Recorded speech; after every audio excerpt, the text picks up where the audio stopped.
Okay, let's talk about the pre-chorus. I'm going to split this up into two parts, just because I'm going to choose to approach the first part of the pre-chorus in a different way to the second part. So, pre-chorus part 1, we are going to try it in head voice. Now, with the head voice, right, what you want to do is have a little bit of aspirate or, right, breathiness into it. This is going to make it sound real cool. Okay, so like this. I don't really need to look very much further.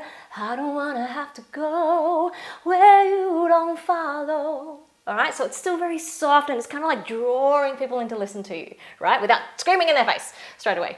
All right, the second way. Now I'm going to go like chest, okay? And in this, in the pre-chorus, I'm going to put a little bit of vocal fry into it, okay? Just for a little bit of, you know, sexiness.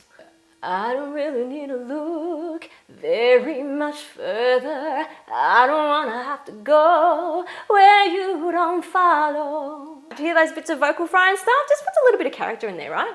And it also really expresses that what she's saying. Like, I don't want to have to go where you don't follow. Let's go full bore chest voice now. So we're going to sing it with a whole heap more conviction now. And to keep that emotion in there and that passion in there, we're going to keep that vocal fry. All right, here we go.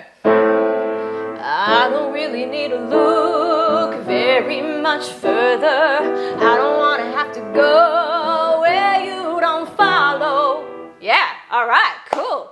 So 3 ways there to sing the first pre-chorus section.